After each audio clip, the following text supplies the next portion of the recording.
warahmatullahi wabarakatuh. Halo teman-teman, apa kabar semuanya? Kenalin, nama saya Ananda Hirofani Ahmad. Saya merupakan siswa kelas 12 MIPA 3 Madrasah Alia Negeri 1 Garut. Pada kesempatan di video kali ini, saya bersama teman-teman saya itu ingin sedikit membahas mengenai tentang kerajaan-kerajaan Islam yang ada di Nusantara. Lantas apa yang akan kita bahas? Yang pertama itu ada kerajaan Perlak, yang kedua ada kerajaan Samudra Pasai, yang ketiga ada kerajaan Malaka, dan yang terakhir itu ada kerajaan Aceh Darussalam. Lantas menurut kalian apakah ada kaitannya dari keempat kerajaan tersebut dalam perkembangan Islam di Indonesia? Untuk itu jangan kemana-mana, tonton sampai habis. Silahkan simak video berikut ini. Selamat menonton. Kerajaan Perlak. Perlak merupakan kerajaan Islam pertama di Aceh yang berkuasa pada tahun 225 sampai 692 Hijriah atau 840 sampai 1292 Masehi. Dengan raja pertamanya yaitu Sultan Alauddin Syed Maulana Abdul Aziz Shah. Kerajaan ini terletak di wilayah Perlak, Aceh Timur, Nangro Aceh Darussalam, Indonesia. Keadaan ekonomi kerajaan Perlak itu terbilang maju. Hal ini bisa dilihat dari mata uang yang mereka keluarkan sendiri. Mata uang mereka juga terbuat dari emas atau dirham, perak, dan tembaga. Bukti bahwa Perlak dianggap kerajaan Islam tertua di Indonesia adalah antara lain adanya naskah Tazkirah Tobat Jumu Sultan As-Salatin karya Syekh Samsul Bahri Abdullah Asy, naskah Idorul Haq karya Abu Ishaq Makarani, dan naskah Silsilah Raja-Raja Perlak dan Pasai karya Sayyid Abdullah Ibnu Said. Sistem pemerintahan yang diterapkan oleh kerajaan Perlak adalah yakni kepala pemerintah atau kepada badan eksekutif dipegang oleh sultan dengan dibantu beberapa wazir. Selain itu, sebagai penasihat pemerintah yang bertugas mendampingi sultan dan para wazirnya, dibentuk sebuah lembaga yang disebut Majelis Fatwa di bawah pimpinan seorang ulama yang berpangkat mufti. Kerajaan Samudra Pasai merupakan kerajaan Islam pertama di Indonesia yang berdiri pada abad kedua Masehi dengan tokoh pendirinya Merak Khair. Kerajaan Samudra Pasai terletak di daerah pesisir sebelah timur Laut Aceh. Samudra Pasai terdiri dari dua dinasti, yaitu dinasti pertama dinasti Merak Khair dan dinasti kedua dinasti Merah Silu. Dinasti Merak Khair, seperti yang kita ketahui bahwa kerajaan Samudra Pasai didirikan oleh Merak Khair. Kemudian ia menjadi raja pertama dengan gelar Maharaja Mahmud Syah. Sepeninggalnya kekuasaan dipegang oleh Maharaja Mansur Shah. Lalu Maharaja Mansur Shah meninggal, ia digantikan oleh Maharaja Ghiyasuddin Shah. Ia berkuasa selama 22 tahun dan dinasti Merak Khair berhenti pada masa Ghiyasuddin Shah karena ia tidak memiliki keturunan. Kedua, dinasti Merah Silu. Merah Silu bergelar Sultan Malik As-Saleh. Merah Silu adalah keturunan Raja Perlak atau sekarang bisa kita ketahui adalah negara Malaysia yang mendirikan dinasti kedua di kerajaan Samudra Pasai. Sistem pemerintahan kerajaan dan angkatan perang laut serta darat sudah terstruktur rapi. Kerajaan ini mengalami kemakmuran terutama setelah pelabuhan Pasai dibuka. Raja-raja yang memerintah di kerajaan Samudra Pasai adalah Sultan Malik As-Saleh, Sultan Muhammad Malik Zahir, Sultan Mahmud Malik Zahir, Sultan Mansur Malik Zahir, sampai dengan pada masa pemerintahan Sultan Zainal Abidin. Kekuasaan kerajaan meliputi daerah Kedah di Semenanjung Malaya. Dibuktikan dengan keberadaan sebuah batu nisan di menyentuh Pasai Kedah. Sultan Zainal Abidin sangat aktif menyebarkan Islam ke Jawa dan Sulawesi dengan mengirimkan ahli-ahli dakwah seperti Maulana Malik Ibrahim dan Maulana Ishaq. Kehidupan perekonomian Samudra Pasai didasari pada perdagangan nasional dan internasional. Karena letaknya yang strategis, kerajaan Pasai bahkan menyaingi kebesaran kerajaan Sriwijaya. Bukti kemakmuran kerajaan Samudra Pasai adalah adanya cerita dari Tommy Pires, seorang pelancong dari Portugis. Pires menyatakan bahwa pada saat itu Samudra Pasai terdapat mata uang Dharma atau dirham yang bentuknya kecil. Ia juga menyatakan bahwa setiap kapal yang membawa barang dari barat dikenakan pajak 6%, walaupun kehidupan sosial masyarakat Samudra Pasai diwarnai oleh ajaran Islam tetapi tidak ditemukan peninggalan budaya Islam. Kerajaan Malaka. Raja-raja yang menduduki tahta kerajaan Malaka adalah sebagai berikut. A. Iskandar Sheh. Iskandar Sheh merupakan raja pertama yang memerintahkan kerajaan Malaka. Kerajaan Malaka juga bercorak Islam sebagaimana kerajaan sebelumnya yaitu Samudra Pasai. Raja Iskandar Sheh ketika belum memasuki Islam bernama asli Paramisora. Masa pemerintahan Iskandar Sheh berlangsung pada tahun 1396 Masehi sampai 1414 Masehi. Pada masa itu kerajaan Malaka mengalami kemajuan yang sangat pesat terutama di bidang ekonomi. Muhammad Iskandar Sheh. Raja yang menggantikan Iskandar Sheh adalah putra mahkota yang bernama Muhammad Iskandar Sheh.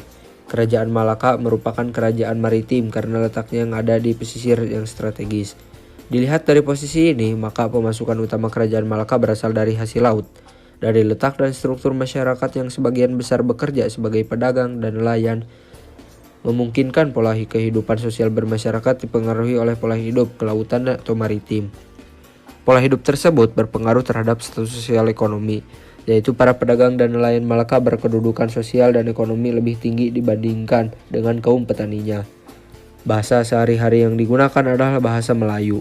Bahasa tersebut sekaligus ditetapkan sebagai bahasa internasional dalam hubungan perdagangan di daerah Asia Tenggara. Kehidupan masyarakat kerajaan Malaka sangat terpengaruh oleh budaya Melayu dan Islam. Setidaknya ada dua alasan yang menyebabkan hal tersebut. Alasan pertama disebabkan karena letak kerajaan Malaka berada di semenanjung Malaya yang merupakan tempat asal rumpun bangsa Melayu.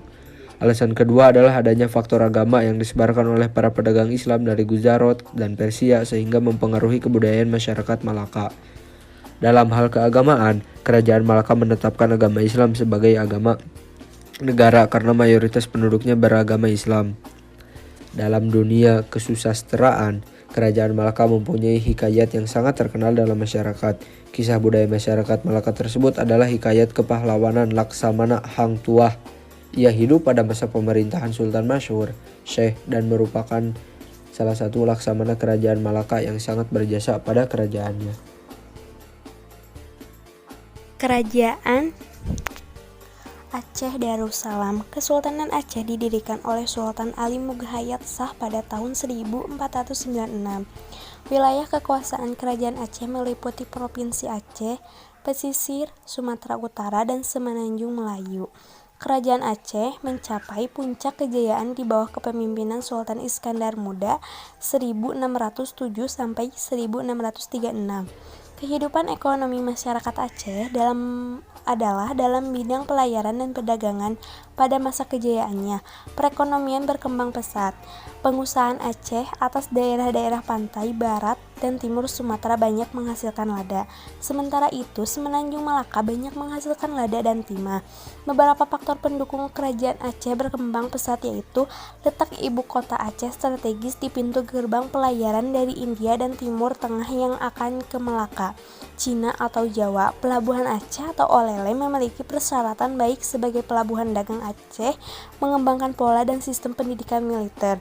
Berkomitmen dalam menentang imperialisme bangsa Eropa, memiliki sistem pemerintahan yang teratur dan sistematik, mewujudkan pusat-pusat pengajian ilmu pengetahuan, dan menjalin hubungan diplomatik dengan negara lain. Bukti peninggalan kerajaan Aceh Darussalam: 1. Masjid Raya Baitur Rahman. Masjid yang dibangun Sultan Iskandar Muda pada sekitar tahun 1612 Masehi ini berada di pusat kota Banda Aceh.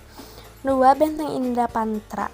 Benteng ini merupakan benteng pertahanan yang sebetulnya sudah mulai dibangun sejak masa kekuasaan Kerajaan Lamuri, kerajaan Hindu tertua di Aceh, tepat sejak abad ke-7 Masehi. 3. Gunungan. Gunungan adalah peninggalan kerajaan Aceh yang berupa sebuah taman lengkap dengan bangunan karatonnya. 4. Makam Sultan Iskandar Muda. Peninggalan kerajaan Aceh yang selanjutnya adalah makam dari Raja Kerajaan Aceh yang paling ternama, Sultan Iskandar Muda. Makam yang terletak di Kelurahan Peniti, Kecamatan Baitur Rahman, Kota Banda Aceh ini sangat kental dengan nuansa Islami. Oke, nah itu dia teman-teman 4 kerajaan-kerajaan yang ada di Pulau Sumatera. Lantas apakah kaitannya? Sekarang pertama kita coba klasifikasikan dari sisi berdirinya terlebih dahulu. Dari 4 kerajaan, itu kerajaan yang paling pertama berdiri ada Kerajaan Perlak yang berdiri pada tahun 840 Masehi. Kemudian yang kedua Kerajaan Samudra Pasai yang berdiri pada tahun 1300 Masehi. Dan pada tahun 1400 Masehi itu berdiri Kerajaan Malaka. Dan yang terakhir ada Kerajaan Aceh Darussalam yang berdiri pada tahun 1511 Masehi. Nah, yang selanjutnya ada kaitan yang sangat jelas yang bisa kita ketahui bersama, yaitu adanya hubungan kekerabatan antara Kerajaan Perlak dan juga Kerajaan Samudra Pasai. Dengan menikahnya putri dari Raja Perlak, yaitu Putri Ganggang Sari, menikah dengan raja dari Kerajaan Samudra Pasai, yaitu Sultan Malik As-Saleh. Kemudian dari letak geografis bahwa Kerajaan Samudra Pasai dan juga Kerajaan Aceh Darussalam itu sama-sama terletak di sisi utara Pulau Sumatera. Kemudian Pulau Sumatera pada sisi sebelah utara itu tidak jauh dengan sisi timur Pulau Sumatera, yaitu Kerajaan Perlak. Itu di mana menjadikan kalau misalnya kalian lihat dari sisi bangunan saja, Kerajaan Perlak dan Kerajaan Samudra Pasai itu tidak jauh berbeda. Kemudian dari keempat kerajaan-kerajaan yang ada di Pulau Sumatera ini, dari sisi keilmuannya dalam menyebarkan agama Islam itu sama-sama melalui pendidikan. Itu beberapa yang mungkin menjadi kaitan dari keempat kerajaan Islam yang ada di Pulau Sumatera itu. Untuk selebihnya kalian bisa cek-cek di berbagai sumber media yang lain karena ini merupakan sedikit yang kita ketahui tentang kerajaan-kerajaan Islam yang ada di Pulau Sumatera. Terima kasih sudah menonton. Wassalamualaikum warahmatullahi wabarakatuh.